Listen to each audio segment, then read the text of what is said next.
The rain hammered against the windows of Central Hospital like bullets against concrete, each drop a harsh reminder that nothing about this Friday night was going according to plan.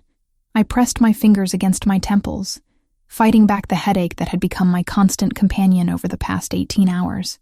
The ICU smelled of antiseptic and desperation, a cocktail I'd grown accustomed to during my 4 years as a nurse here. But tonight the metallic scent of blood seemed thicker, more suffocating. "Montenegro, you're up," Dr. Patel called from behind the nurse's station, not bothering to look up from his tablet. His voice carried that particular exhaustion that came with emergency situations stretching far beyond their expected duration. "Room 314. Auto accident victim. Stable, but needs observation." I rubbed my burning eyes and glanced at the wall clock. 2:30 in the morning. What should have been a 12-hour shift had stretched into 18 hours of chaos after a multi-car pileup on the interstate brought wave after wave of trauma patients through our doors.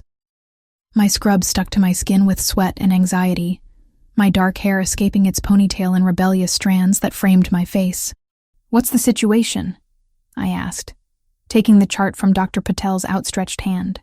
My voice sounded hoarser than usual, scratchy from breathing recycled hospital air for too many consecutive hours. "Minor injuries. Some stitches needed. Nothing complicated. Just keep an eye on vitals and make sure he's comfortable." Dr. Patel finally looked up, his expression softening slightly when he noticed the dark circles under my eyes. "After this one, you can head home, Montenegro. You've done enough for tonight." I nodded gratefully, though part of me wondered if I'd even be able to drive safely. My 26-year-old body felt decades older as I made my way down the dimly lit corridor, past rooms filled with patients who'd been luckier than they knew. The fluorescent lights flickered overhead, creating an almost strobing effect that made my exhaustion-induced headache throb harder. Room 314 sat at the end of the hallway, its door slightly ajar. I knocked twice before pushing it open, my mind already running through the routine checks I'd need to perform, but nothing could have prepared me for what waited inside. The scene before me looked like something from a movie rather than a hospital room. 2 men in dark suits stood guard on either side of a hospital bed, their postures rigid as soldiers at attention. Both wore sunglasses despite being indoors at nearly 3 in the morning, their faces expressionless masks that revealed nothing. Medical equipment I didn't recognize hummed quietly in the corner, far more sophisticated than our standard issue machines. On the bed sat a man who commanded attention without saying a word. Even injured, even vulnerable in a hospital gown that should have diminished his presence, he radiated an authority that made my breath catch in my throat. Dark hair, slightly mussed, framed a face that belonged in Renaissance paintings, sharp cheekbones, strong jawline, eyes the color of winter storms.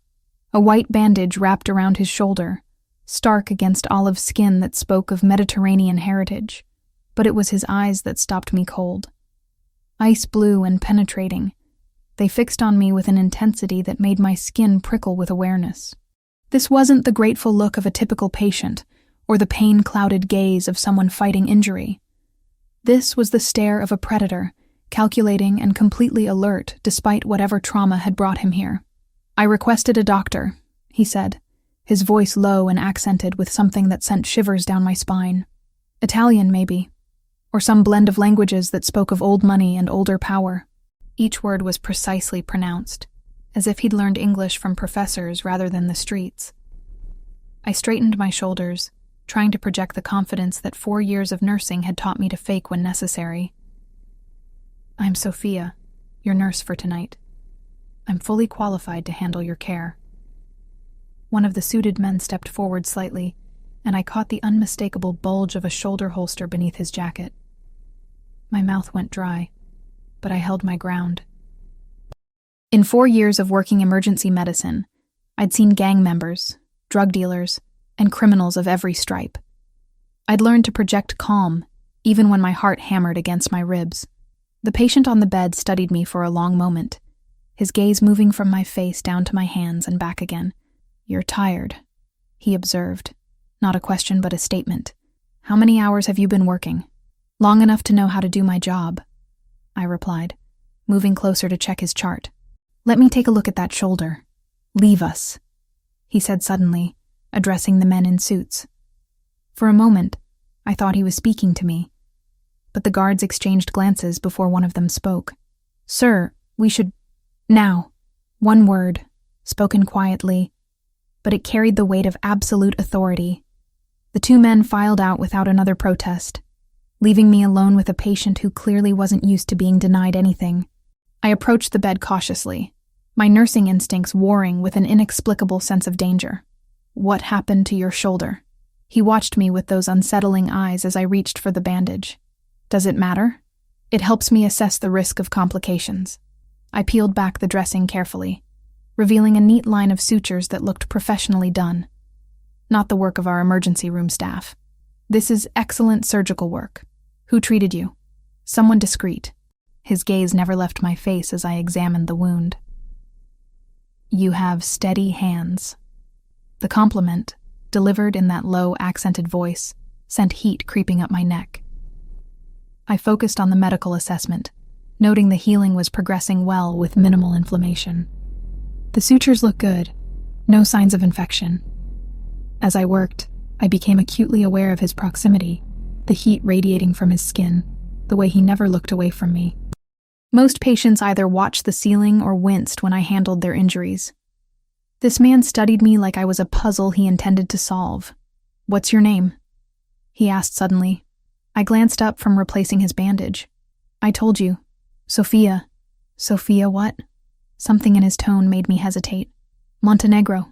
He repeated it slowly, as if testing the syllables on his tongue. "Sophia Montenegro. 26 years old, I'd guess." "You've been working here how long?" The specificity of his observation sent alarm bells ringing in my head. "How do you—" "Wrong room, sweetheart," he interrupted, his lips curving in what might have been a smile but felt more like a threat. "But now that you're here, I think fate may have intervened." I stepped back from the bed, suddenly aware that the door had closed behind his men when they left. I should go check on other patients. "You've seen too much to simply walk away," he said, his voice still quiet, but carrying an undertone that made my blood run cold. "The equipment in this room, my associates, the nature of my injuries, everything that would raise questions if discussed with the wrong people." "I don't know anything," I said quickly. "I'm just a nurse doing my job." He sat up straighter, wincing slightly as the movement pulled at his sutures.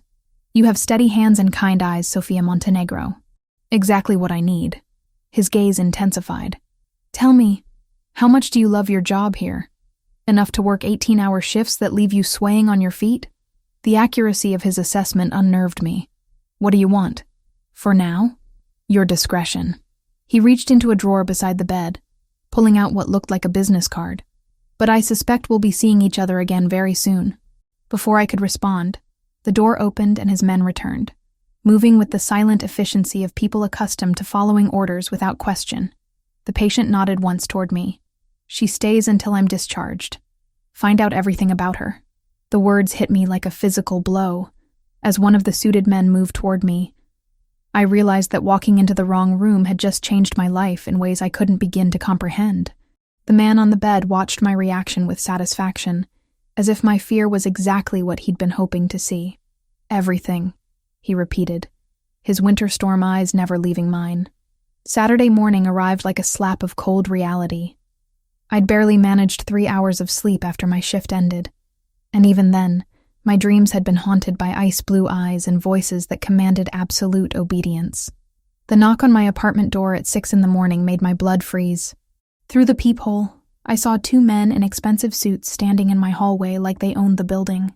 One held a manila envelope, the other kept his hands clasped behind his back, in a pose that screamed military training. My hands trembled as I unlocked the door, leaving the chain latch engaged. "Sophia Montenegro?" The taller one spoke with the same crisp professionalism I'd encountered at the hospital. "Who's asking?" "Mr. Toretti requests your presence for breakfast.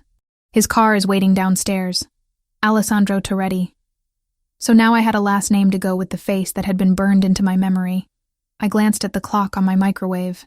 It's 6 a.m. Mr. Toretti is an early riser. The envelope slid through the gap in my door. "Your employment offer, Miss Montenegro.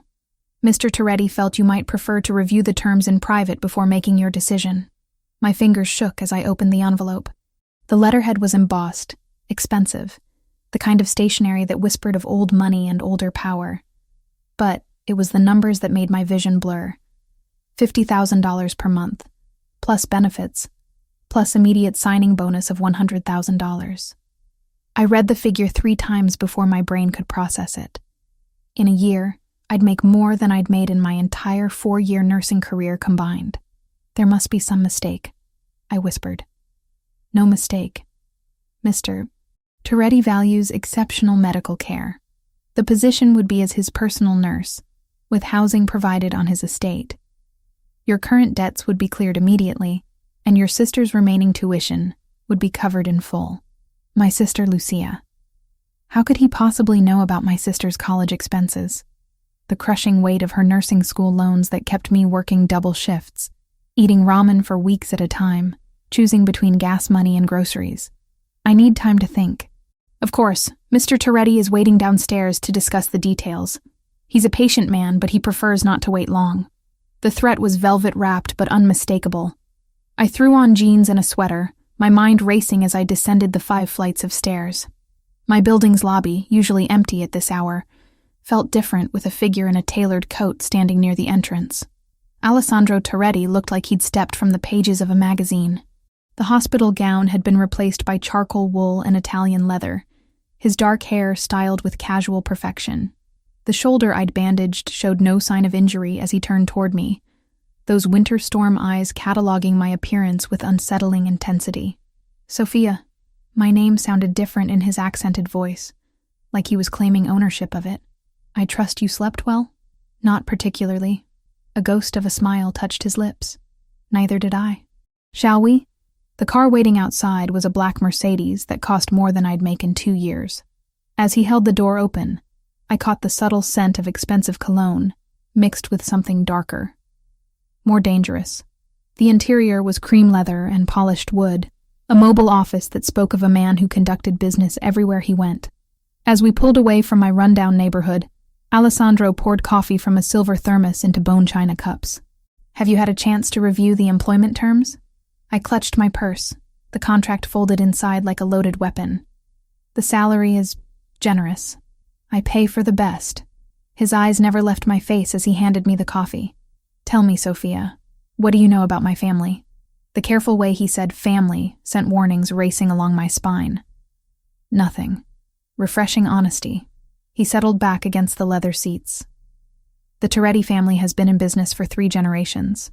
We value loyalty, discretion, and competence above all else.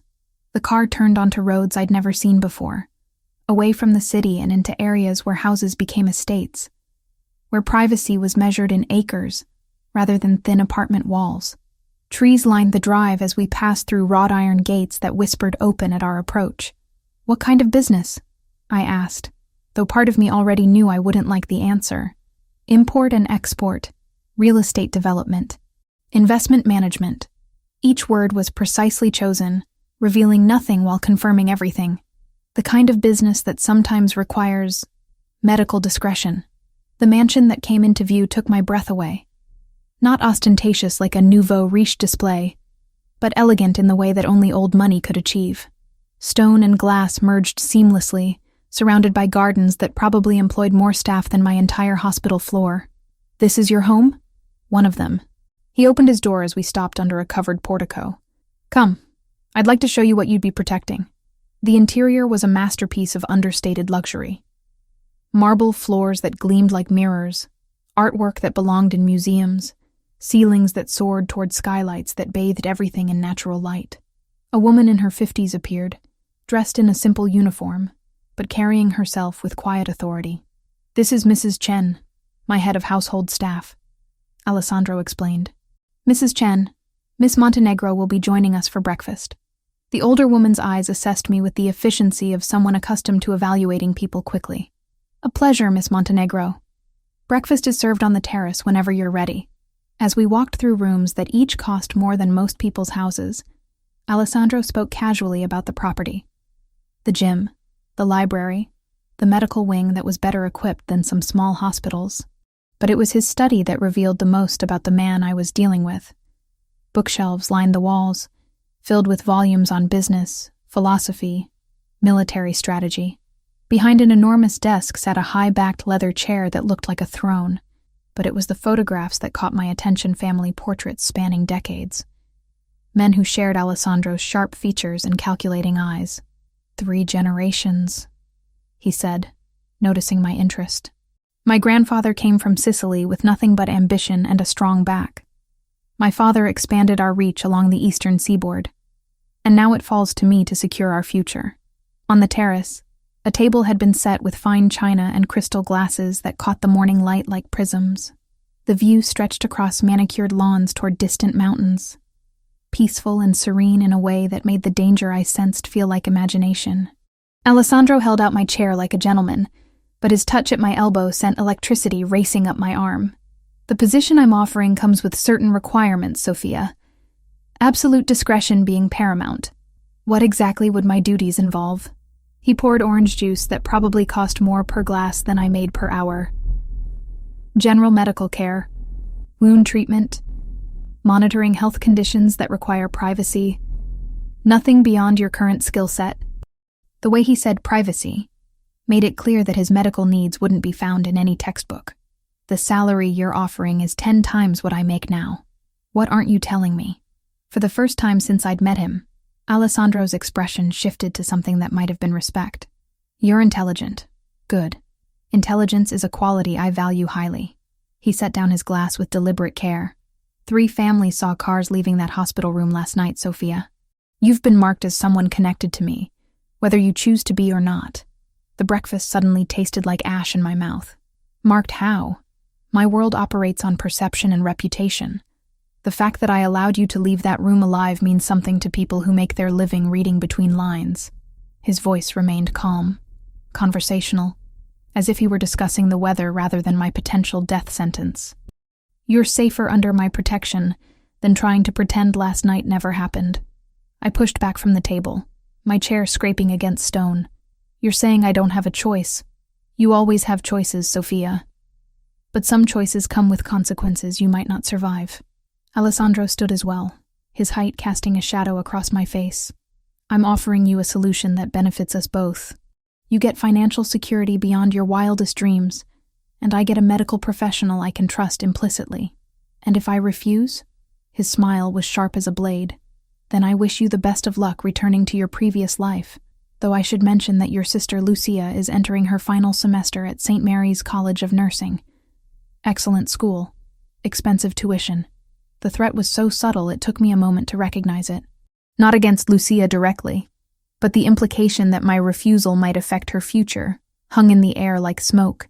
You've researched my family. I research everyone who enters my life, however briefly. Alessandro moved closer, close enough that I caught the warmth radiating from his skin. You have $47,000 in student debt, Sophia. Your sister has $38,000 remaining on her loans. Your rent is 3 months behind, and you've been living on coffee and whatever you can grab from the hospital cafeteria for the past 2 weeks. Each fact hit like a physical blow. The complete invasion of my privacy, the casual way he discussed details of my life that I'd never shared with anyone. How? It's remarkable what public records can reveal to someone with the right connections. His hand touched my cheek, fingers tracing the line of exhaustion I knew marked my face. You're killing yourself trying to keep your head above water, Principessa. I'm offering you a lifeboat. The endearment, spoken in that low, accented voice, sent heat racing through my veins despite my fear. I need time to consider. Of course. Alessandro stepped back, giving me space to breathe. Take the weekend. Mrs. Chen has prepared the guest cottage for your use while you decide. Your things have already been moved from your apartment. My mouth fell open. You moved my belongings without permission? I moved them for safekeeping. As I said, you've been marked. Your apartment is being watched by people far less patient than I am. Before I could respond, Mrs. Chen appeared as if summoned by telepathy. Miss Montenegro, if you'll follow me, I'll show you to your quarters. Your sister called to confirm she received the tuition payment. The world tilted beneath my feet. What tuition payment? Alessandro's smile was answer enough. Lucia's final semester, paid in full, while I'd been eating breakfast and pretending I had choices. Monday morning, Sophia, he said as Mrs. Chen waited patiently. I'll need your answer by Monday morning. as I followed the housekeeper toward what would either become my salvation or my beautiful prison. I realized that Alessandro Toretti hadn't been offering me a job at all. He'd been informing me of my new reality. Monday morning arrived with the weight of an ultimatum hanging over my head like a sword. I'd spent the weekend pacing the guest cottage, a luxurious space that felt more like a gilded prison with its marble countertops and silk curtains. The irony wasn't lost on me that I was debating my future while surrounded by more luxury than I'd seen in my entire 26 years. At precisely 7 o'clock, there was a soft knock on the cottage door. Not the demanding pound I'd expected, but the polite rap of someone who didn't need to force entry because they already owned everything inside. Mrs. Chen stood on the threshold, her expression neutral, but her eyes kind. "Good morning, Miss Montenegro. Mr. Toretti requests that you join him for breakfast. I haven't made my decision yet. He's aware of that. He simply wishes to discuss the morning routine you would follow, should you accept his offer." The careful way she phrased it made it clear that refusing wasn't truly an option. I'd already learned that Alessandro Toretti was a man who preferred the illusion of choice to outright coercion, but the end result was the same. I dressed carefully in jeans and a sweater from my hastily packed belongings, trying to project confidence I didn't feel. The main house was already humming with quiet activity servants moving through corridors with the efficiency of people who understood that their employer valued competence above all else. Alessandro waited in a breakfast room I hadn't seen during my previous visit, smaller and more intimate than the formal dining room. Sunlight streamed through floor-to-ceiling windows that overlooked gardens, where men in suits maintained strategic positions among the roses. Even his landscapers were armed. "Sophia." He rose as I entered, that simple courtesy somehow more unsettling than if he'd remained seated. "I trust you slept well in the cottage. As well as someone can when they're being held prisoner." A ghost of a smile touched his lips. "You're not a prisoner. You're a guest who happens to have information that could get her killed if she returns to her previous life." He held out my chair, and I caught the scent of his cologne mixed with something else, coffee, expensive soap, and an underlying hint of danger that seemed to cling to him like smoke. "Tell me about the morning routine," I said, settling into the chair and trying to ignore the way his fingers brushed my shoulder as he pushed it in. Alessandro poured coffee from a silver pot, his movements precise and controlled. "I wake at 5:30. Physical training until 6:15, shower, then breakfast. You would join me at 7 to review any medical concerns for the day." "What kind of medical concerns?" "I suffer from chronic insomnia, stress-related tension that sometimes manifests as severe headaches, occasional injuries that require discreet treatment." His blue eyes met mine over the rim of his cup.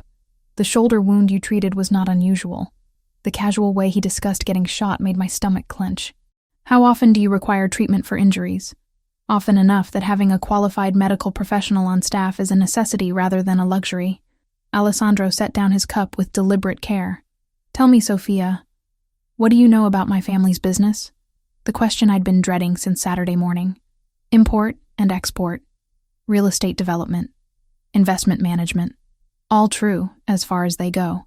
He leaned back in his chair, studying me with those unsettling eyes. "But incomplete. My family operates in spaces where traditional legal remedies are insufficient.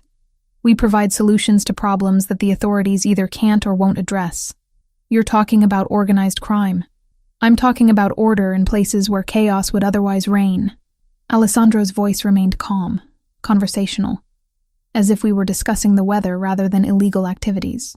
3 generations of Torettis have built something that provides stability and prosperity for hundreds of families. That kind of legacy requires certain practical approaches to problem solving. A woman in uniform appeared silently to refill our coffee cups and place a plate of pastries between us. She moved with the same quiet efficiency I'd noticed in all of Alessandro's staff. There one moment, and gone the next. "And if I can't accept that kind of work, then you're free to leave." Alessandro reached across the table, his fingers touching mine with surprising gentleness. "But understand that the world you'd be returning to is one where your connection to me makes you a target, where your sister's safety depends on factors beyond my control." The threat was so softly spoken it took me a moment to recognize it. Not a direct promise of harm, but a reminder that protection could be withdrawn as easily as it had been offered. I pulled my hand free, needing the distance to think clearly. What would my actual duties involve? General medical care, wound treatment, monitoring chronic conditions, medication management. Alessandro's gaze never left my face. Absolute discretion regarding everything you see, hear, or treat. No reports to authorities. No documentation that could be subpoenaed. Precisely. The breakfast suddenly tasted like ash in my mouth. Everything I'd been trained to do as a nurse ran counter to what he was asking. Documentation was patient safety. Reporting suspicious injuries was the law. What he wanted was complicity in covering up violence. I need to think about this. Of course. Alessandro stood as I pushed back from the table. Mrs. Chen will show you to the medical wing. I'd like you to see what you'd be working with. The medical wing was more sophisticated than some hospitals where I'd worked. An examination room with equipment that probably cost more than my annual salary. A surgery suite that could have performed complex procedures. A pharmacy stocked with everything from basic antibiotics to controlled substances that would require DEA licenses to possess legally. Impressive, I admitted, running my hands over a cardiac monitor that was newer than anything at Central Hospital. I invest in the best. Alessandro appeared behind me, close enough that I could feel the heat radiating from his body. The question is whether you're willing to be part of that investment. I turned to face him, suddenly aware that we were alone in a soundproof room far from any potential witnesses. And if I say no, then I wish you luck, Principessa. The endearment sent heat racing through my veins despite my fear. But I should mention that your apartment building experienced a break-in yesterday evening.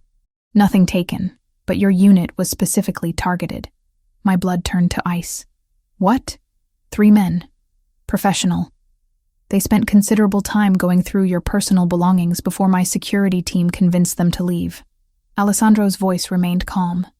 Matter of fact, the superintendent has been compensated for the damage, and new locks have been installed. But the message was clear. What message? That your connection to me has been noted by people who lack my patience and respect for innocent civilians. His hand touched my cheek, fingers tracing the line of my jaw. You're safer here, Sophia, whether you work for me or not. The touch was gentle, almost tender, completely at odds with the implications of his words. I should have pulled away, should have been terrified by this man who spoke so casually of violence and danger. Instead, I found myself leaning into the contact, craving the comfort of human warmth in a world that had suddenly become unpredictable. My sister, I whispered, is being watched by a security team that makes the Secret Service look like mall cops.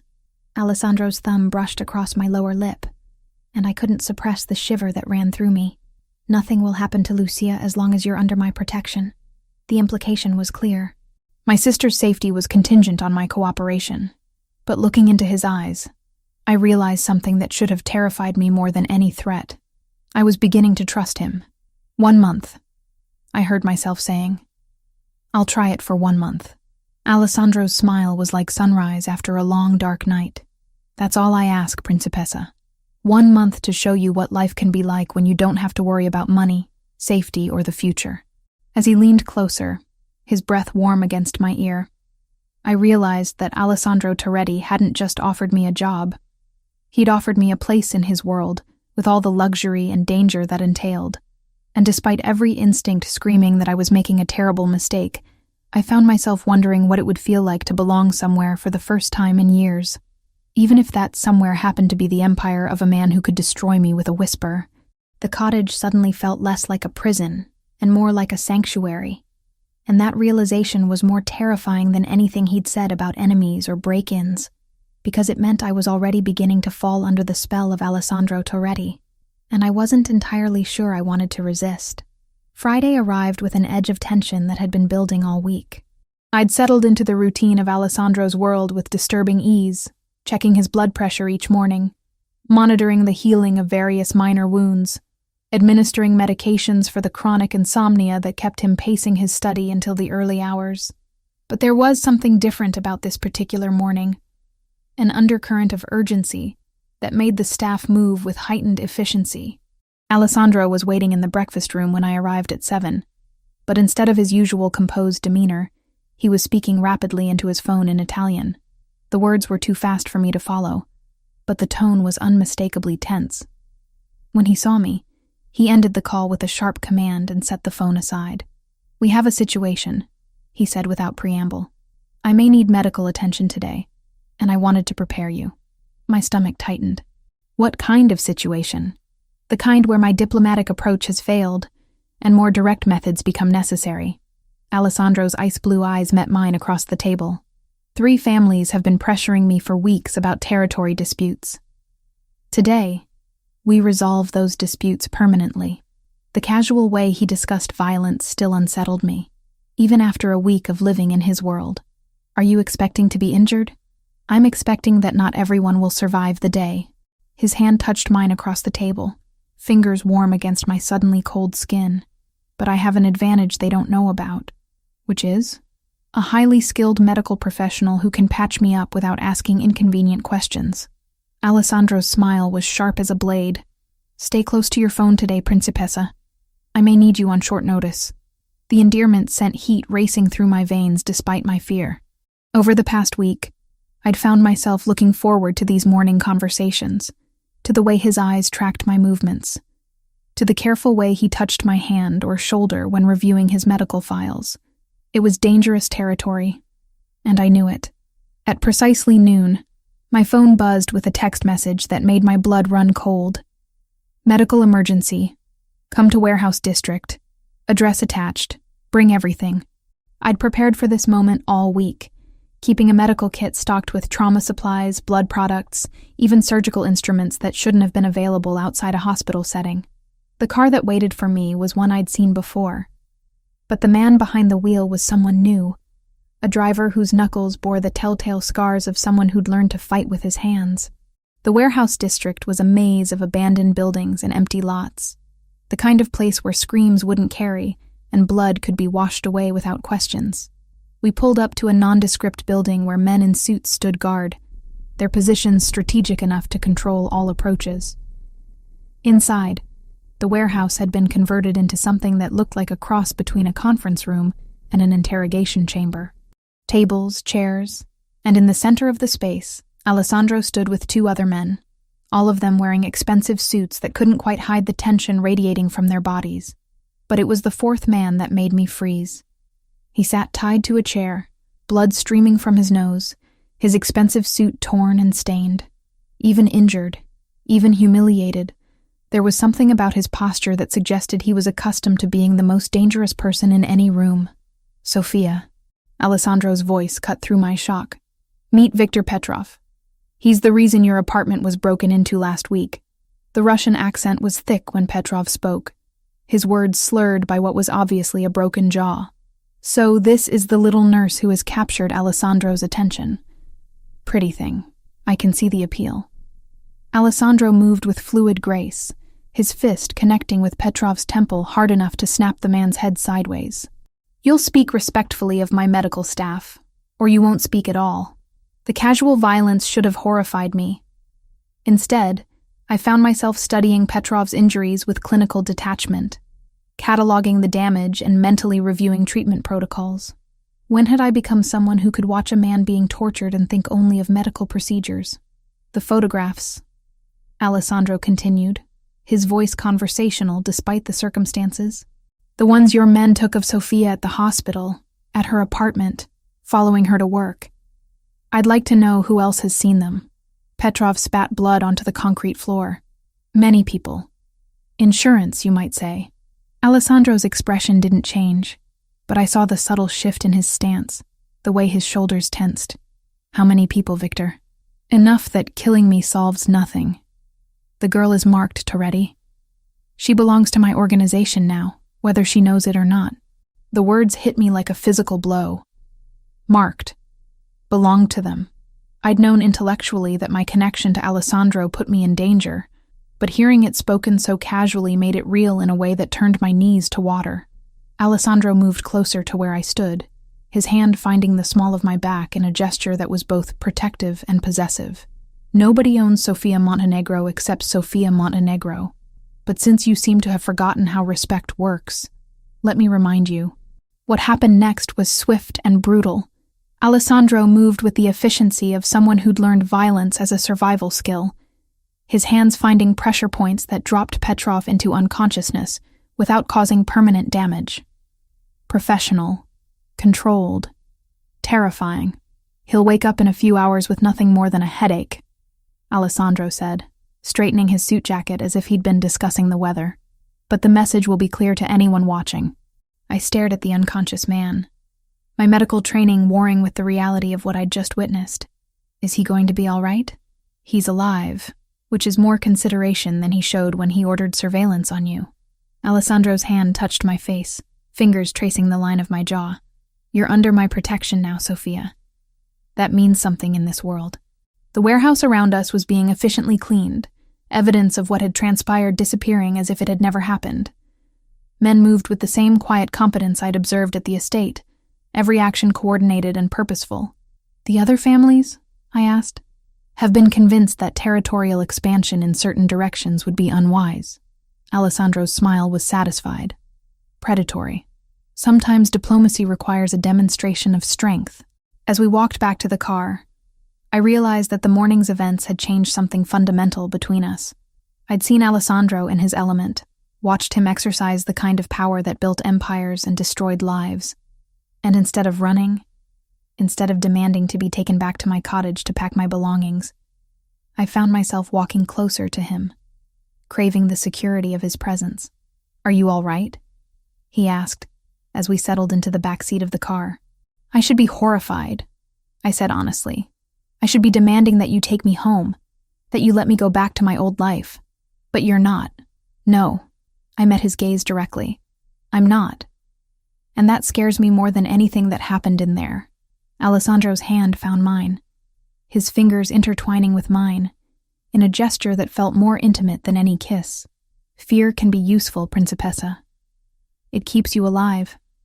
But don't fear what's growing between us. The car pulled away from the warehouse district, carrying us back toward the estate and the life that was becoming less temporary with each passing day.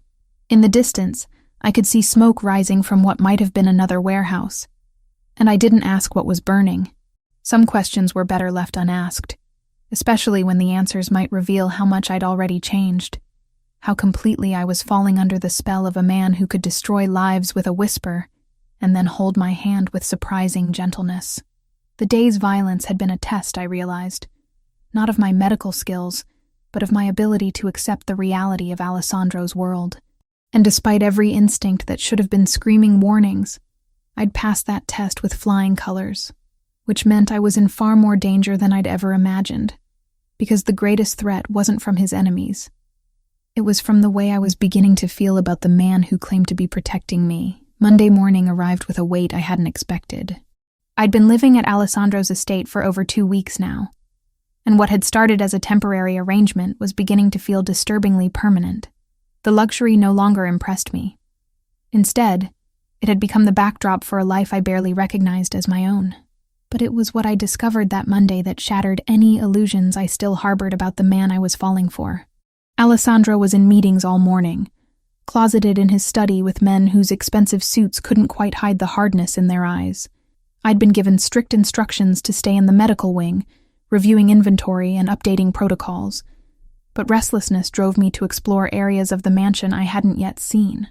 The basement level was accessible through a discreet door near the kitchen, and what I found there made my blood run cold. It wasn't just a wine cellar or storage area, it was a command center that rivaled anything I'd seen in spy movies.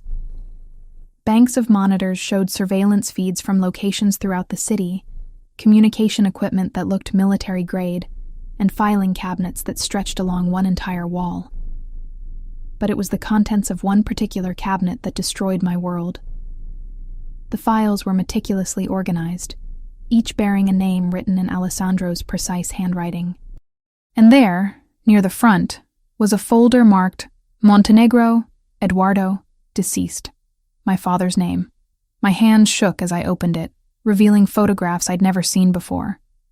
My father meeting with men I didn't recognize, entering buildings I'd never heard of, conducting business that looked nothing like the simple accounting work he'd claimed to do. But it was the final document in the file that made me sink to my knees on the concrete floor. A death certificate dated 3 years earlier, signed by a coroner I'd never heard of. But beneath it was another document, this one bearing Alessandro's signature, an authorization for permanent resolution of security breach involving Eduardo Montenegro. He'd ordered my father's death, the man I'd been falling for, the man who touched me with such gentleness, who called me Principessa with genuine affection in his voice, had signed the order that killed my father. The car accident that had devastated my family, that had left Lucia and me alone in the world, hadn't been an accident at all. I don't know how long I sat on that floor, staring at the evidence of Alessandro's betrayal. Time seemed suspended, reality fracturing around the edges as I tried to process what I'd discovered. When footsteps finally echoed on the basement stairs, I didn't even try to hide what I'd found. Alessandro appeared in the doorway, his expression shifting from surprise to something that might have been regret when he saw the open file in my hands. "You weren't supposed to see that." "But I did." My voice sounded hollow, unrecognizable. "You killed him. You killed my father." Alessandro moved closer, his hands held out in a gesture that was probably meant to be calming. "Sophia, let me explain." "Explain what?" I stood on unsteady legs, the file clutched against my chest like a shield. "How you murdered an innocent man. How you've been lying to me for weeks. Your father wasn't innocent." Alessandro's voice was quiet, controlled, but I could see the tension in his shoulders. Eduardo Montenegro was stealing from 3 different organizations, playing them against each other. He was going to get a lot of people killed. The words hit me like physical blows. "That's not possible." My father was an accountant. He worked for a legitimate firm. "He worked for legitimate firms during the day," Alessandro interrupted. "At night, he was cooking books for money laundering operations, skimming percentages for himself, and selling information to whoever paid the highest price. He was a traitor, Sophia. To everyone." I backed away from him, my spine hitting the filing cabinet. "You're lying." Alessandro reached into another drawer, pulling out a thick folder that made the first one look insignificant. Bank records showing deposits from 7 different criminal organizations. Recordings of phone calls where he's negotiating prices for information. Video surveillance of him meeting with federal agents. He spread the contents across a nearby table. Each piece of evidence another nail in the coffin of the father I thought I'd known. Eduardo Montenegro was planning to disappear with $10 million in stolen money, leaving you and Lucia to face the consequences of his betrayals. I stopped him before he could destroy more lives. The room spun around me as I stared at proof that my entire life had been built on lies. My gentle, hard-working father had been a criminal who'd put his own daughters in danger for money. But that knowledge didn't lessen the pain of Alessandro's deception. "You knew," I whispered. "When you offered me that job, when you brought me here, you knew exactly who I was. This was never about my medical skills or wrong numbers or coincidences. You've been planning this from the beginning." Alessandro's mask of control finally cracked, and I saw something raw and vulnerable in his ice-blue eyes. "At first, yes. I investigated you because of your connection to Eduardo. But when I saw you at that hospital, when I watched you care for your sister, sacrifice everything for her education." His voice broke slightly. "You were nothing like him, Sophia. You were everything good that he pretended to be. So you decided to collect me like a prize?" Anger burned through my shock, white-hot and purifying. "The daughter of the man you murdered, turned into your personal nurse? I decided to protect you from the consequences of his actions." Alessandro stepped closer, and I saw my own pain reflected in his face. 3 organizations were looking for Eduardo's family, believing you might know where he hid the money he stole. I made it clear that you were under my protection, that touching you would mean war with the Toretti family. Before I could respond, the basement door slammed open, and Marco Santini descended the stairs with 2 men I didn't recognize.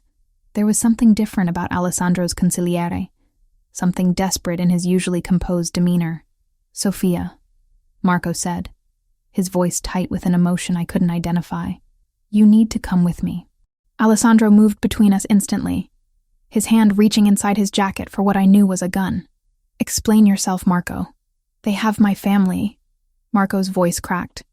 "My wife, my children. 6 months they've been holding them, forcing me to feed information to the Russians.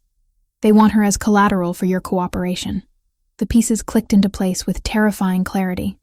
Marco's recent strange behavior, the way he'd been pushing Alessandro toward more aggressive actions, the timing of everything that had brought me into Alessandro's world. It had all been orchestrated. You set this up, I breathed, staring at Marco. You arranged for me to find that room, didn't you? You made sure I'd see Alessandro's medical equipment, that I'd become involved. Marco's face was a mask of tortured guilt. They needed leverage against him, something he cared about more than territory or money. I watched him watching you for months, saw how you affected him. I thought if I could make the connection seem natural, accidental. Alessandro's gun was in his hand now, trained on the man who'd been his closest advisor for 8 years.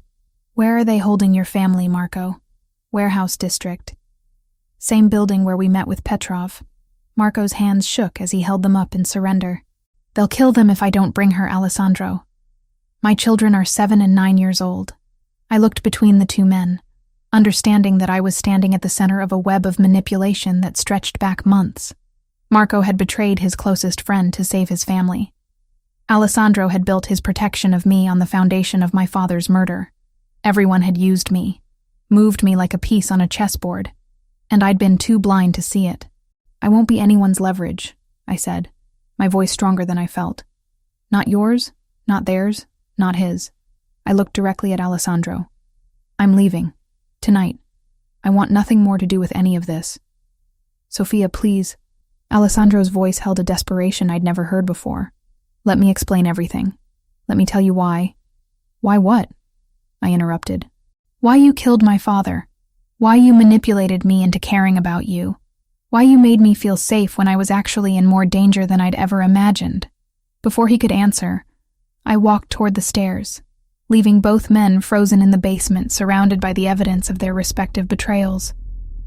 Marco called after me, something about protection and consequences, but I didn't stop. In the medical wing, I gathered my few personal belongings with mechanical efficiency. The luxury clothes Alessandro had provided, the jewelry, the expensive gifts, all of it stayed behind. I wanted nothing that connected me to this world of beautiful lies and deadly truths. Mrs. Chen appeared in the doorway as I finished packing, her expression unreadable. Miss Montenegro, Mr. Toretti asked me to remind you that your apartment is still being watched. Your sister's safety. Tell Mr. Toretti that I'll take my chances with his enemies rather than stay under the protection of my father's murderer, I said, shouldering my bag. And tell him that if anything happens to Lucia, I'll make sure every law enforcement agency in the country knows exactly where to find him. As I walked toward the front door, I could hear raised voices from the basement. Alessandro and Marco arguing about strategy and family and consequences. But their problems were no longer mine. I'd been Sophia Montenegro, daughter of a man I thought was a saint. Then I'd been Sophia Montenegro, nurse to a dangerous criminal. Now I was just Sophia Montenegro, a woman who'd learned that love built on lies was more dangerous than any enemy, and I was walking away from both the man who'd killed my father and the twisted world that had nearly consumed me. The night air felt like freedom as I stepped outside the mansion's gates, even though I knew it might also be signing my death warrant. But for the first time in weeks, I was making a choice that was entirely my own. 24 hours of freedom had been enough to remind me why I'd accepted Alessandro's protection in the first place. The motel room I'd rented with my last $300 had broken locks, stained carpets, and windows that didn't quite close properly. But worse than the squalid surroundings were the men in dark cars who'd appeared outside within hours of my arrival. I wasn't naive enough to believe they were Alessandro's people. These men had a different energy, something colder and more brutal than the disciplined professionalism of the Toretti family soldiers. When I'd tried to leave for food that afternoon, one had followed me to the corner store, standing close enough that I could smell the cigarettes on his breath and see the scar running from his temple to his jaw. "Pretty little nurse," he'd said in accented English that made my skin crawl. "You are very far from home, da?" I'd bought a package of crackers and a bottle of water with trembling hands, my mind racing through escape routes that all led nowhere. By evening, I understood that Alessandro had been right about one thing: my connection to him had marked me in ways that wouldn't disappear, simply because I'd walked away from his protection. The knock on my motel room door at 9 p.m. was soft, but persistent. Different from the aggressive pounding I'd expected from the Russian surveillance team. When I peered through the grimy peephole, I saw a figure I didn't recognize, a woman with silver-streaked black hair and kind eyes that reminded me of Mrs. Chen. "Who is it?" I called through the door. "My name is Rosa Benedetti. Marco Santini sent me." Marco's name sent ice through my veins. The man who'd betrayed Alessandro, who'd manipulated me into becoming leverage against the only person who'd ever truly protected me. But something in the woman's voice made me crack the door open, leaving the chain latch engaged. "What do you want?" Rosa held up her hands, showing they were empty. "To give you information that might save your life. And Alessandro's." Against every instinct screaming at me to keep the door locked, I let her inside. She moved with the careful efficiency of someone accustomed to dangerous situations, checking the windows and door locks before settling into the room's single chair. "You must be wondering why Marco would send help," she said, her accent carrying hints of old-world Italy. "The truth is, he didn't. I am here because I have been watching his family situation for months, and tonight, events have escalated beyond anything he anticipated. I don't understand." Rosa reached into her purse, withdrawing photographs that made my stomach lurch. A woman with dark hair and terrified eyes, 2 children who couldn't have been older than 10, all of them chained in what looked like a warehouse basement. "Marco's wife and children," Rosa explained. "The Russians have been holding them for 6 months, forcing Marco to feed them information about Alessandro's operations. But they were never planning to release them. Tonight, they gave Marco a final ultimatum: either deliver you to them or watch his family die on live video." The room spun around me as the implications sank in. "He's going to betray Alessandro again. He already has." Rosa's expression was grim. 2 hours ago, Marco told the Russians about Alessandro's location, his security protocols, his medical condition. "They are planning a coordinated attack on the estate tonight, designed to capture both you and Alessandro. But I'm not there anymore. Which is why Marco is now trying to convince Alessandro to meet with him away from the estate's security. He believes if he can deliver Alessandro alone, they might spare his children." Rosa leaned forward. "He is wrong. The Russians plan to kill Marco's family regardless. They have no intention of leaving witnesses." I pressed my hands to my face, trying to process the nightmare that my life had become. "Why are you telling me this? Who are you?" "I am Marco's sister. I have been trying to find his family for months, following the Russians, mapping their operations." Rosa's voice hardened. "Tonight, I located where they are being held. It is a warehouse in the industrial district, the same location where Alessandro met with Viktor Petrov last week." The pieces clicked into place with terrifying clarity. They're using the same location because they know Alessandro has intelligence about its layout. Precisely. They want him to walk into familiar territory where he believes he has advantages. But they have modified the building, added new security measures, turned his knowledge against him. Rosa stood, moving to the window to check the street below. "The men watching you are not just surveillance, Sophia. They are waiting for orders to take you. Marco promised to deliver you before midnight, and when he cannot, they will simply collect you themselves." My phone buzzed with a text message that made my blood freeze. "Unknown number. Message in broken English. 1 hour. Come willing, or we take by force. Your choice." "They know where I am," I whispered. "They have known since you arrived. The question is whether you are going to let Marco's family die while you hide in this room, or if you are going to help me save them and warn Alessandro before he walks into a trap." The moral weight of the choice settled on my shoulders like a lead blanket. I'd walked away from Alessandro's world, determined never to be anyone's pawn again. But now, 3 innocent children were going to die because of decisions made in that world, and I had the power to stop it. "What's your plan?" Rosa's smile was sharp as a blade. "We save Marco's family first, then we warn Alessandro. But it will require medical skills, knowledge of the warehouse layout, and someone the Russians believe is coming willingly. Me. You." Rosa moved to the door, checking the hallway. "The Russians expect Marco to deliver you within the hour. Instead, you will walk into that warehouse with medical equipment, claiming to be there to treat Alessandro's injuries after they capture him. And then? Then we prove that sometimes the best way to win a war is to be exactly as ruthless as your enemies expect, but twice as smart."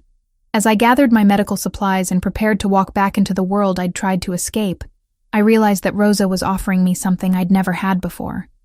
The chance to be a true partner, rather than a protected possession. Not Alessandro's principessa or Marco's leverage, but Sofia Montenegro making her own choices about who lived and who died. The Russian surveillance team followed us as we left the motel, just as Rosa had predicted. But they kept their distance, believing I was finally coming willingly to the trap they'd set. What they didn't know was that Rosa had spent months learning their operation, mapping their weaknesses, and preparing for this exact moment. As we drove through the industrial district toward the warehouse where 3 children waited to die, and Alessandro walked unknowingly into an ambush, I understood that this was my real choice, not between safety and danger, but between being a victim of other people's decisions, or becoming someone who shaped the outcome herself. For the first time since I'd discovered that file in Alessandro's basement, I felt like Sofia Montenegro again. Not the daughter of a murdered criminal or the prized possession of a mafia boss, but a woman with steady hands and the courage to use them when lives hung in the balance. The warehouse district at midnight looked like something from a noir film, all shadows and industrial decay lit by sparse streetlights that created more darkness than illumination. Rosa had mapped the building's modifications over the past week, and her intelligence was terrifyingly comprehensive. The Russians had turned the space into a fortress, with new steel reinforcement, electronic surveillance, and strategic choke points designed to funnel intruders into killing zones. But they hadn't counted on someone walking in the front door. I clutched my medical bag tighter as Rosa and I approached the main entrance, my heart hammering against my ribs with each step. The plan was audacious in its simplicity. I would present myself as Alessandro's personal medical staff, claiming to be there to treat him after his capture. Rosa would slip in through the service entrance she'd identified during her reconnaissance. 2 guards flanked the main door, both carrying assault rifles with the casual familiarity of men who'd used them often. They straightened as we approached, their eyes tracking our movement with predatory attention. "You are the nurse?"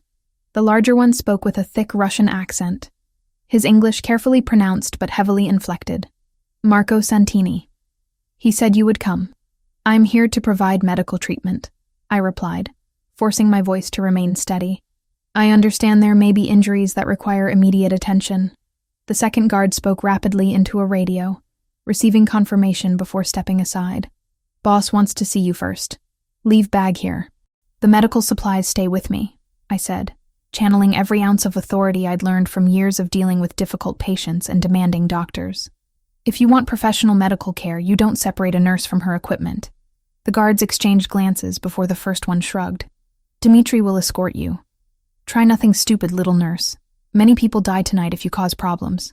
Inside, the warehouse had been transformed into something that resembled a military command center. Banks of monitors showed various angles of the surrounding streets, while armed men positioned themselves at strategic intervals throughout the space. In the center, a man I recognized from surveillance photos as Viktor Petrov sat behind a table laden with communication equipment. But it was what I saw in the far corner that made my blood run cold. Marco's family, 3 figures huddled together in a makeshift cage, the woman and children barely visible in the shadows.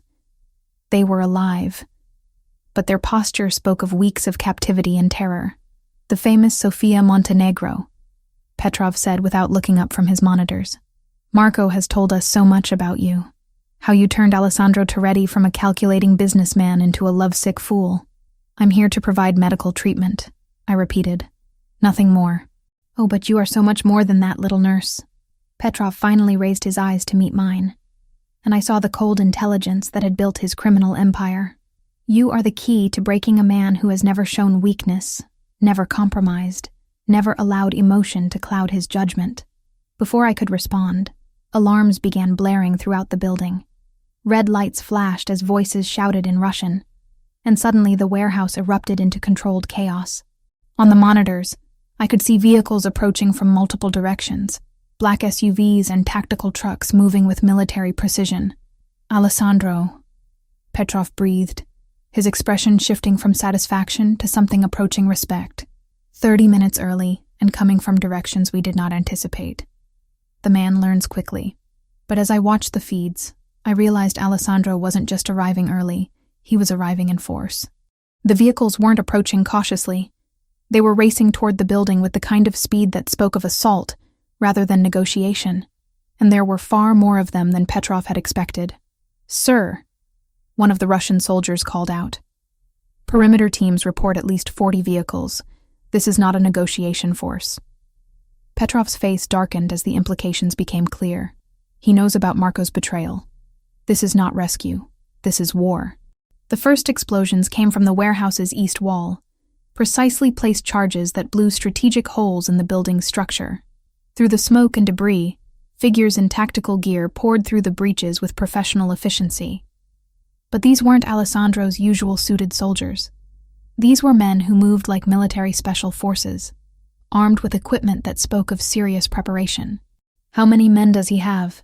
Petrov demanded, watching his defensive positions come under coordinated assault. "More than us," came the grim reply from one of his lieutenants. In the chaos, I saw my opportunity. While the Russians focused on repelling Alessandro's attack, I moved toward the corner where Marco's family was held. The cage was secured with electronic locks, but I'd spent enough time in Alessandro's medical wing to recognize the access panel design. Rosa appeared beside me like a ghost, having used the assault to slip inside unnoticed. "The lock system is connected to the main power grid," she whispered. "If we can create a power surge in the right location, all electronic systems will reset for approximately 60 seconds. I looked at my medical bag, remembering the portable defibrillator I'd packed for trauma emergencies. "Can you get me to the main electrical panel?" Rosa's smile was fierce. "Follow me." We moved through the warehouse like ghosts, using the battle raging around us as cover. Alessandro's men were systematically destroying Petrov's defensive positions, but the Russians were fighting with the desperation of people who knew surrender meant death. Bullets sparked off concrete walls and shattered equipment as both sides engaged in urban warfare that would have done credit to professional armies. The electrical panel was located in a maintenance room near the building's center, protected by 2 guards who were more focused on the battle outside than potential sabotage inside. Rosa handled them with efficiency that spoke of extensive training, her movements fluid and deadly as she rendered both unconscious without raising an alarm.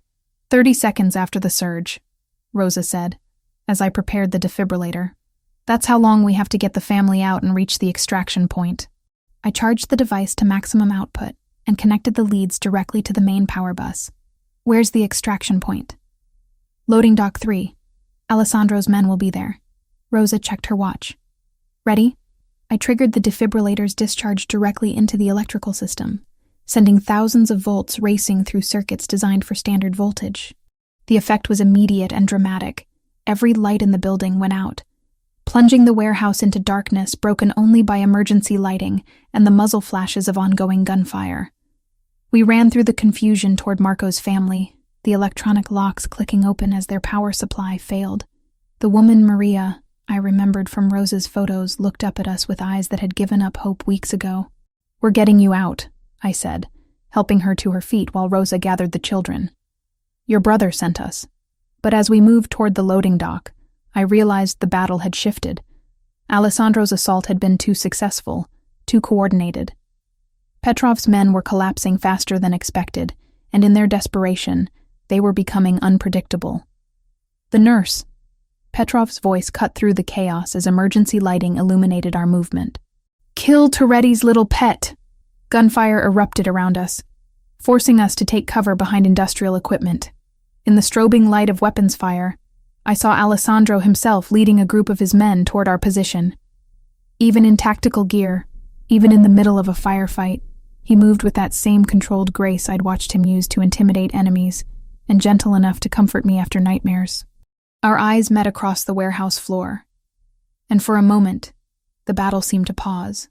Then Petrov appeared behind him, pistol raised toward Alessandro's unprotected back. I moved without thinking, my medical training taking over. The scalpel from my bag flew with the precision of someone who'd spent years making exact incisions, catching Petrov in the throat with surgical accuracy. He dropped without a sound, his weapon clattering across the concrete floor. Alessandro spun toward the sound, saw Petrov's body, then looked back at me with an expression that contained surprise, admiration, and something deeper that I wasn't ready to name. "The family," I called over the diminishing gunfire. "They're safe. But even as Alessandro's men secured the warehouse, even as Rosa reunited with her brother's wife and children, I realized that everything had changed again. I'd just killed a man to protect Alessandro. Not in self-defense, not in the heat of panic, but with cold medical precision because I couldn't bear to watch him die, which meant that despite everything I'd discovered about my father, despite every lie and manipulation, despite my determination to walk away from his world, I was still completely, irrevocably in love with Alessandro Torretti, and judging by the way he was looking at me as he crossed the warehouse floor, stepping over the bodies of his enemies to reach me, he knew it too. The war was over. But the real battle for our future was just beginning. 3 months after the warehouse battle, I stood in front of a mirror in what had once been the guest cottage and was now officially my home, adjusting the silk dress that Alessandro had chosen for tonight's dinner. The reflection staring back at me was someone I barely recognized. The exhausted, frightened nurse who'd stumbled into the wrong hospital room had been replaced by a woman who moved with quiet confidence through a world of power and violence. The physical changes were obvious. The dark circles under my eyes had disappeared, replaced by the glow that came from regular meals, proper sleep, and the kind of security I'd never known existed. But the deeper transformation was something that showed in my posture, in the way I held my head, in the casual efficiency with which I now handled medical emergencies that would have once left me shaking. A soft knock interrupted my thoughts. "Come in." Alessandro entered, and even after 3 months of waking up beside him, the sight of him in a perfectly tailored tuxedo still made my breath catch. He moved with that same controlled grace I remembered from our first meeting, but now there was something different in his eyes when he looked at me. The calculating assessment had been replaced by something warmer, more possessive, more real. "You look beautiful, Principessa," he said, crossing the room to stand behind me. His hand settled on my shoulders, fingers tracing the line of my collarbone with familiar intimacy. "Are you ready for tonight?" Tonight was the official dinner to introduce me to the heads of the other families, the formal acknowledgement of my position as Alessandro's partner in both life and business. Over the past 3 months, I'd slowly been integrated into the operational side of the Torretti empire, starting with the medical facilities and expanding into the legitimate businesses that formed the public face of the organization. "Ready as I'll ever be," I replied, leaning back against the solid warmth of his chest. "Are you sure about this, Alessandro? There's still time to change your mind, to keep things unofficial." His arms circled my waist, pulling me closer. "I've never been more certain of anything in my life. You saved my life, Sophia. You saved Marco's family. You eliminated the Russian threat when you killed Petrov." His lips brushed against my ear. "You're not just my medical advisor anymore, you're my equal partner in everything." The word equal sent warmth through me. It had taken 3 months of careful negotiation and gradual trust building, but Alessandro had slowly ceded real authority to me. I now oversaw all medical operations for the family, managed the legitimate healthcare businesses that served as fronts for money laundering, and had a vote in strategic decisions that affected the organization's future. But more than that, I'd found my purpose in ways I'd never expected. The network of clinics we'd established served both the criminal world and the legitimate community, providing healthcare to people who couldn't afford it elsewhere. I was still saving lives, just not in the way I'd originally imagined. "Mrs. Chen says the other families have already arrived," Alessandro continued, his reflection meeting mine in the mirror. "Don Marco from Chicago, the Costellos from Philadelphia, even the Yakuza representatives from the West Coast." I turned in his arms, studying the face I'd grown to love despite everything he represented. "And they'll accept me? They'll accept what I tell them to accept." Alessandro's voice carried that edge of authority that had once terrified me and now provided comfort. "But Sophia, you need to understand what tonight means. Once this dinner happens, once you're formally recognized as my partner, there's no going back to your old life. Ever." I reached up to straighten his bow tie, a gesture that had become automatic over the past months. "I walked away from my old life the night I chose to save you instead of running. The night I chose to become someone who could kill when necessary, instead of just heal." Alessandro caught my hands, bringing them to his lips to press kisses against my palms. "No regrets?" I thought about that question as we walked through the mansion toward the main dining room. No regrets about the luxury that surrounded me now. The security that meant I never had to worry about money or safety again. No regrets about the work I was doing, the lives I was saving through our network of medical facilities. No regrets about falling in love with a man who would destroy anyone who threatened me. But there were complexities I was still learning to navigate. The weight of authority that came with making life and death decisions for an organization that employed hundreds of people. The careful balance between the legitimate businesses and the criminal activities that funded them. The knowledge that my hands, which had once only been used for healing, were now capable of violence when necessary. The main dining room had been transformed for tonight's gathering. Crystal glasses caught the light from chandeliers that probably cost more than most people's houses, while the table had been set with china that belonged in museums. But it was the guests that commanded attention, 12 men and 3 women, who represented the most powerful criminal organizations on the East Coast. Alessandro's hand found the small of my back as we entered, a gesture of both support and possession. Conversations quieted as attention focused on us, and I felt the weight of assessment from people who were accustomed to evaluating threats and opportunities with surgical precision. "Gentlemen, ladies," Alessandro said, his voice carrying easily through the room. "I'd like you to meet Dr. Sofia Montenegro, my partner in all business matters, and the woman who will be taking over medical operations for our collective interests." The title doctor was a strategic choice we'd made together. While I wasn't technically a physician, my expanded role in the organization's medical networks justified the upgrade, and it carried more authority in rooms like this than nurse would have. Don Marco Castellano, a man in his 70s whose reputation for ruthlessness was legendary, rose from his seat. "Miss Montenegro, your reputation precedes you. Alessandro tells us you eliminated Victor Petrov personally." "The situation required immediate action," I replied, keeping my voice steady and professional. "Mr. Petrov posed a direct threat to organizational stability. Something that might have been approval flickered in the old man's eyes. Spoken like someone who understands business necessities. "Welcome to the family, Dr. Montenegro." The dinner that followed was an education in power dynamics that no medical school could have provided.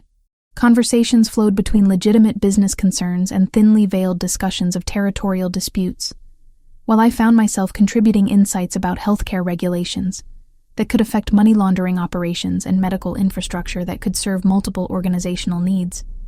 But it was during dessert that the real test came. "Dr. Montenegro," said Elena Yakuza, one of the few other women in the room and someone whose delicate appearance masked a reputation for extraordinary violence. "There are rumors that you were reluctant to join this life, that Alessandro had to convince you to accept your current position." The room went quiet, everyone understanding that this was more than casual conversation. Elena was testing whether I was truly committed to this world, or still harboring thoughts of returning to civilian life. "Mrs. Yakuza," I replied, meeting her gaze directly. 3 months ago, I was a hospital nurse working double shifts to pay my sister's college tuition. Tonight, I'm sitting at a table with the most powerful people on the Eastern Seaboard, with the authority to make decisions that affect thousands of lives. I paused, letting the weight of my next words settle.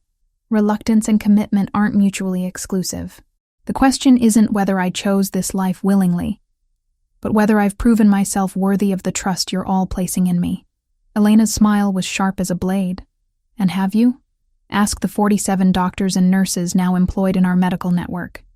Ask the 3,000 patients who've received treatment in our clinics this quarter. Ask Victor Petrov."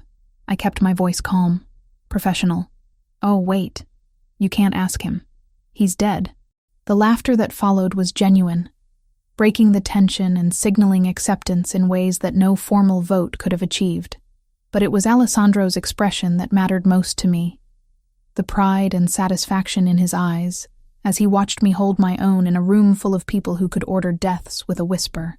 Later, as the guests departed and we stood on the mansion's front steps, watching their motorcades disappear into the night, Alessandro pulled me close against the evening chill. "How do you feel?" he asked. "Like Sofia Montenegro just officially died," I replied honestly, "and Dr. Sofia Toretti was born." Alessandro's sharp intake of breath told me he'd caught the significance of the name change I'd implied. We hadn't discussed marriage formally, but tonight had made it clear that our partnership was permanent in ways that went beyond business arrangements. Sophia Toretti, he repeated, testing the sound of it. I liked the way that sounds. As we walked back into the mansion that had become home, past the medical wing where I'd save lives tomorrow, and the study where I'd help plan operations that might end them, I realized that I'd found something I'd never known I was looking for. Not just love, not just security, but purpose that used every part of who I was, the healer, the protector, the woman capable of both infinite compassion and necessary violence. The girl who'd entered the wrong hospital room 6 months ago was gone forever. In her place stood someone who could walk between worlds, who could save lives in the morning and eliminate threats in the evening, who could be both Alessandro's equal partner and his greatest strength. I'd found my place in his darkness, and he'd found his light in my healing hands.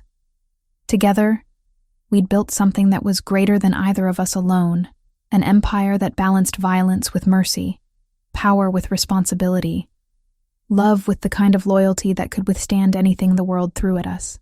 And as Alessandro's arms tightened around me in our bedroom, in our home, in our shared future, I knew with absolute certainty that this was exactly where I belonged.